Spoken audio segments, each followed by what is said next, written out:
A história começa mostrando uma escavação no Egito onde estavam procurando uma espada amaldiçoada que, segundo a lenda, dava poderes lendários a quem a empunhasse, chamada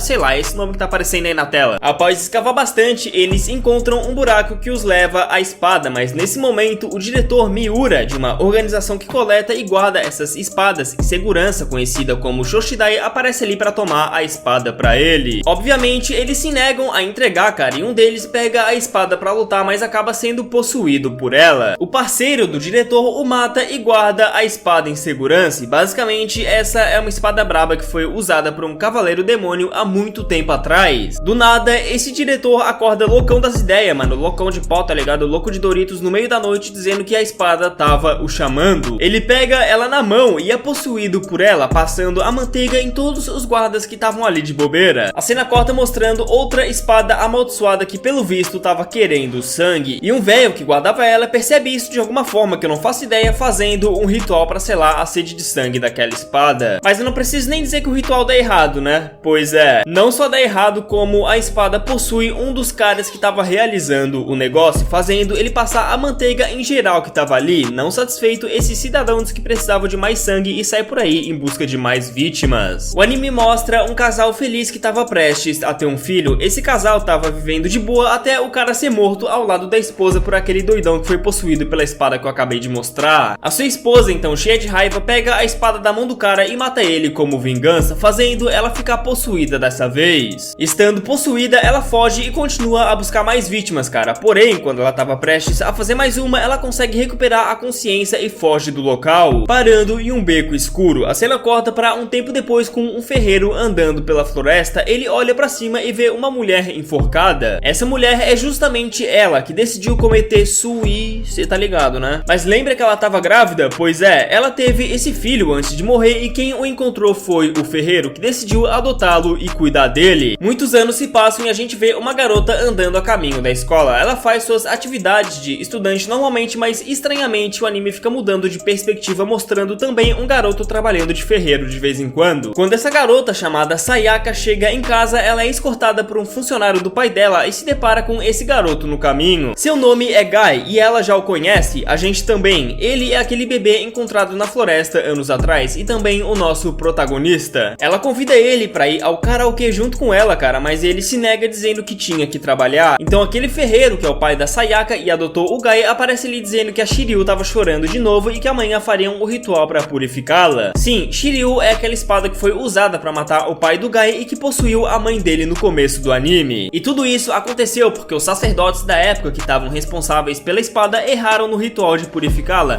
O que poderia dar errado dessa vez, não é mesmo? No meio da noite, o Guy acorda e vai aonde a espada estava guardada. Então essa cena acontece. Shiryu, minha única mãe é você, ninguém mais. O imbecil acha que a espada é mãe dele, velho, isso é louco. Chega o dia do ritual, mas é claro que ele dá errado. A Sayaka acaba sendo possuída pela espada e tenta matar um dos subordinados do pai dela, porém o Guy o salva jogando ele pra longe. O problema é que ele perde seu braço no processo. Uma semana se passa após ele sair do hospital e mesmo assim ele ainda tava sentindo muita dor. A Sayaka abraça ele pra confortá-lo, dizendo que tava lá por ele, mas ele sai correndo 1000 graus dali e vai no túmulo da mãe dele, batendo no túmulo brabo por ela ter abandonado ele. A cena corta à noite com o pai adotivo dele pegando a Shiryu e falando com ela. Por algum motivo, ele sabia que a Shiryu queria proteger o Guy e tem a ideia de fazer a própria espada virar o braço dele. Mais uma vez a cena corta pra um leilão, cara, onde uma dessas espadas amaldiçoadas estava sendo leiloada. A disputa pela espada fica entre dois caras, um loirinho riquinho e um agente da Shoshidai, aquela organização que coleta essas espadas que apareceu no começo do anime. O agente dá o lance final e leva a espada, mas no caminho aquele loirinho tava bloqueando a passagem dele querendo a espada. Mas essa tentativa de pegar a espada na base da força não dá nada certo, mano. E quando esse agente ia embora, o antigo diretor da Shoshidai, Miura, que foi possuído por uma dessas espadas no começo da história, aparece ali e sumona a sua espada, a Zoutigewin. Acho que agora eu falei certo, hein, mano. Mas em vez de fugir, esse agente também sumona a sua espada, pronto pra lutar. E que espada linda, inclusive, velho. O cara parece o Thor, mano. A cena corta pro Guy, que acorda e percebe que tinha um braço mecânico no lugar do braço que perdeu. Quando amanhece, o Guy vai agradecer ao seu pai adotivo por isso, mas ele diz que não entende o porquê de alguém como ele ter sido escolhido para carregar a Shiryu no seu braço. Seu pai explica que quando ele o encontrou, ele estava agarrando a Shiryu com todas as suas forças e não queria soltá-la, e isso o levou a pensar que a Shiryu é a sua protetora. A cena corta mostrando que a espada que tinha sido leiloada ficou com aquele loirinho que se chama Marcos. Nem ele mesmo, cara, sabe como ela apareceu ali e fica surpreso de que isso não era um sonho. A sua irmã, então, aparece ali no quarto dele, o chamando pra comer, e ele desce pra almoçar, mas em certo ponto do almoço ele fica puto e diz pra todos ali saírem, dizendo que ia mandar o dinheiro pra conta deles e que tava cansado de uma família de mentira. Após isso, ele tenta fazer um ritual pra acordar a espada e usar o poder dela, mas dá errado de início. Mas após receber uma visita da sua ex-namorada e descobrir que ela ia se casar com seu melhor amigo, ele fica tomado pela raiva, olhando eles da janela dizendo que ia se vingar, e é aí que essa espada acorda e, percebendo a raiva dentro dele, diz que daria seu poder a ele. Então ele vai ao casamento dos dois e avança na direção deles com a sua espada, mas na hora aquele agente aparece ali e salva os dois, mandando eles correrem. O Marcos dá um jeito de alcançar o casal, velho, mas quando ele ia matar os dois, a sua ex-namorada chama ele pelo nome e isso faz ele voltar ao normal. Se arrependendo, ele começa a chorar e esse agente Naoki leva ele pra Shoshidai, essa organização que, além de cuidar dessas espadas para mantê-las em segurança, também cuida desses usuários de espadas que podem controlá-las. Ele explica que foi uma coisa muito boa ele não ter matado ela, tá ligado? Porque do contrário ele viraria um Busoma, um ser que é dominado completamente pela arma e só pensa em matar, como é o caso de um dos subordinados do pai do Guy, que tinha inveja do Guy pelo pai dele gostar mais dele do que dele, gostar mais do Guy do que dele, é isso aí. E essa inveja nutre uma vontade de matar o Guy, coisa que ele realmente tenta fazer roubando uma lança amaldiçoada e indo pra cima dele e o atacando. O Guy resiste à sede de sangue que a espada tava mandando pra cima dele, mas acaba não resistindo e deixa a Shiryu o dominar, mudando o formato do braço dele pra uma espada e saindo na porrada contra aquele cara que em pleno episódio 4 eu não lembro o nome. Você é burro mesmo, idiota! Eles levam a luta pra floresta e ficam lutando por lá até o Guy causar um ferimento mortal nesse cara. Pera aí, mano, eu vou pesquisar o nome dele, na moral. Tatsumi, e fazer ele fugir. O anime avança mostrando o Marcos dentro das instalações da Shoshidai. Ele é levado pra conhecer a rapaziada que comanda essa organização, que são 3 cabeças digital flutuante. Coisa mais estranha, mano, parece aquele cabeção dos Power Rangers, tá ligado? Eles dizem que estão estudando como essas espadas amaldiçoadas possuem as pessoas pra tentar encontrar um meio de livrá-las delas, e pergunta se o Marcos lembrava de como tinha sido possuído. Ele explica do que lembra, e essas cabeças aí dizem que só o grupo que se fundiu com uma espada, mas não foi possuído por ela, podendo a controlá-la, tem a chance de salvar a humanidade, e pergunta se o Marcos estava disposto a isso. De volta à luta do Guy, ele persegue o Tatsumi até a cidade e, diante de um belo cenário de lua cheia, ele se transforma ganhando uma armadura bolada e ataca o Guy. Mas essa armadura não parece adiantar muita coisa, mano, porque o cara fica muito mais lento, tá ligado? Fazendo o Guy simplesmente ter muita abertura pra perfurar ele com a sua espada. Um helicóptero da Shoshidai aparece ali e identifica os dois, avisando o QG da presença deles na cidade. O Tatsumi foge e o Guy derruba o helicóptero com um ataque, conseguindo fugir e chegando na sua casa a tempo. A cena corta mostrando o Marcos e o Noeki dentro da sala onde a Shoshidai guarda as armas amaldiçoadas. O Noeki explica que eles atualmente são crisalides, que é o termo usado pra galera que consegue controlar o poder das espadas e não são possuídos por elas, mano. Mas explica, cara, que se tornar um Busoma, que é quando a espada possui o usuário, é só uma questão de tempo, e a Shoshidai tá ali pra atrasar esse processo. Mudando pra uma cena na prisão, o anime mostra o ex-presidente da Shoshidai, chamado Miura, mano, matando os guardas do portão e entrando na prisão. Chegando no corredor das celas, ele absorve toda a raiva dos prisioneiros, mano, e lá no Shoshidai eles colocam o Noeki e o Marcos pra dormir e acordam alguém no seu lugar. O Seiya, que era o parceiro do diretor Miura antes dele ser possuído pela espada dele. Já na casa do Guy, a Sayaka procura ele, que tinha simplesmente sumido. Ela encontra ele escondido dentro de um armário e nota que ele tava agindo de um jeito bem estranho. A Sayaka diz pro pai dela que ele tava agindo como um bebê e ele responde que sim, dizendo que ele tava agindo assim pra fugir do medo que a Shiryu causava nele, ou então do medo que ele mesmo causava em si mesmo por ter se fundido com a Shiryu e ser um só com ela agora. O episódio termina com a diretora da Shoshidai dizendo que o Seiya é o cara mais brabo da organização toda, e ela continua contando uma história antiga sobre uma cidade que enraiveceu os deuses, e esses deuses mandaram um mensageiro para resolver a parada. Mensageiro esse que, usando um raio de luz em formato circular, atingiu a cidade inteira e a explodiu, não deixando nem mesmo uma folha ou planta no lugar, e segundo a lenda, o anel de luz que o mensageiro mensageiro usou foi deixado ali, sendo venerado como uma arma dos deuses e selado, e ela acredita que essa arma é o núcleo da alma do Seiya, por isso ele é o Chrysalid mais brabo. A cena corta mostrando uma conversa entre o pai adotivo do Guy e um velho que eu não sei da onde nem saiu, mano, sobre espadas, tá ligado? Esse velho analisa uma espada que o pai do Guy forjou e a chama de esplêndida, dizendo que ele finalmente alcançou um nível muito alto de forjar espadas. Ele também diz que ouviu falar que ele deu um jeito de fugir a Shuryu com o braço do Guy e pergunta se ele sabia do perigo que isso era. Também pergunta coisas como e se a Shuryu o dominar e esse tipo de coisa, mas o pai do Guy novamente toca na tecla de que ela é uma espada protetora dele por estar com ele desde que nasceu. O velho então fala do costume que os ferreiros têm de sempre criar duas espadas para decidir qual é a melhor e assume que existe uma outra versão da Shuryu por aí, uma superior a ela, já que não havia nenhum nome gravado nela. Já em outro lugar, o anime mostra uma loja de afiar lâminas com a dona e o seu funcionário conversando. A câmera sai dali e vai pro depósito da loja focando em uma espada finalizada e pronta para entrega. Tem alguma coisa estranha nessa espada aí que eu sei. De volta pro Seiya, ele quase bate o carro e reclama que a sua chefe tinha mandado ele pro meio do nada. Enquanto isso, a Sayaka leva o Guy para um festival e os dois passam a noite se divertindo. Lá na loja de afiar espadas, o funcionário e aprendiz da dona chega dizendo que deixaram muito dinheiro e pediram para afiar uma espada urgentemente. Essa espada era a tal versão melhorada da Shuryu que tinha sido comentada naquela conversa do pai do Guy antes. Ela diz que a espada estava em boas condições, mano, que o trabalho seria rápido, mas ela é possuída no meio do trabalho e passa raspando de matar seu subordinado. Ela volta ao normal, manda ele embora e volta a afiar a espada, trabalhando o mais rápido possível para terminar logo e se livrar daquela encrenca, e bota encrenca nisso, mano. A cena corta pro antigo presidente da Shoshidai, o Miura, que foi possuído pela espada e tudo mais no começo do anime, tá ligado? Que eu sempre falo, tocando piano e aprendendo sobre seu novo corpo. Uma outra espada amaldiçoada aparece ali querendo vingança por antes, pois os dois lutaram, mas ela acabou perdendo. Eles lutam e de fundo dois seres misteriosos estavam observando. Um deles se chama de Ceifador e diz que a humanidade tá prestes a morrer e que a era dos Busoma se aproxima. A Sayaka leva o Guy a um santuário, mano, e lá eles são atacados pelo Tatsumi que tava à espreita, tá ligado? Ele levanta a Sayaka pelos braços dizendo que ela é só dele, mas pelo visto não, já que o Seiya aparece ali cortando uma parte do corpo dele e luta contra ele, com um sorrisinho de malandro no rosto ainda por cima, como quem tá achando fácil. A cena muda mais uma vez mostrando um senhor misterioso buscando a Shuryu que foi afiada. O aprendiz da dona pergunta o que era aquela espada, mas ele não responde nada e vai embora. Já na luta do Seiya, ele prende o Tatsumi com seu anel e o mata facilmente. Antes de ir embora, ele percebe algo diferente no Guy e tem a certeza que é por ele que ele foi mandado pra lá. Ele ia atacar o Guy, mas muda de ideia quando aquele mesmo velho de antes aparece ali perguntando se ele era dos Shoshidai. Ele pergunta como esse velho sabia sobre eles, mas ele só diz que se consegue alguns contatos quando fica velho. Nesse momento, um guerreiro de um clã chamado Gabi aparece ali e confronta o Seiya. Os dois lutam porque esse guerreiro acha que é os humanos que deveriam matar os Busoma e enviar quem usa poderes de armas amaldiçoadas é hipocrisia. Os caras querem meter lacração até em anime de luta agora, velho, onde já se viu. Esse guerreiro tava caçando um Busoma que, adivinha só, tava escondido na sombra dele. Esse Busoma então o mata com um ataque surpresa e passa a focar o Guy, o atacando. Após receber alguns ataques, o Guy acorda por causa do dano e volta ao normal, deixando de agir como criança. Então ele empunha sua Shoryu e parte pra cima desse Busoma, o cortando ao meio. Mesmo assim, o safado consegue fugir e o Seiya diz que iria levá-lo à força pra Shoshidai. Mas o velho cria uma distração para os dois fugirem. Eles se abrigam da chuva em uma caverna e em um diálogo entre ele e a Sayaka a gente descobre mais sobre o passado do Guy, onde ele diz que quando era criança ele fugia, mas não era deles e sim da escuridão dentro de si. Um papo bem cringe, né, mano? Vamos combinar. Após isso, a gente vê o Seiya e esse velho conversando com o pai do Guy sobre ele e a Shuryu, onde dizem que, segundo as lendas, ela foi forjada por um dragão, e o velho conta uma longa, muito longa história sobre a origem da Shuryu. No final dessa longa, mano, bota longa história nisso, o Seiya diz que ficaria ali até o Guy voltar, e quando isso acontece, ele o convence a ir pra Shoshidai com ele, dizendo que lá ele teria as suas respostas e encontraria o lugar aonde ele realmente pertence. Ele decide ir com ele entrando na sua Ferrari, mano, toda detonada, tá ligado? Porque o cara ficou dormindo por 16 anos e aí desaprendeu a dirigir, basicamente, e a cena corta mostrando um personagem novo saindo de casa e se despedindo das suas empregadas. Antes de sair, ele olha pra trás e diz que a Shuryu tá chorando de novo, e como eu já disse em outro vídeo, se o cara tem cabelo branco, então o bagulho vai ficar louco. E essa frase nada a ver encerra o vídeo de hoje, mano. Esse foi o resumo dos 6 primeiros episódios de Sword Guy. Deixa o like e se inscreve pra mais resumos. Falou!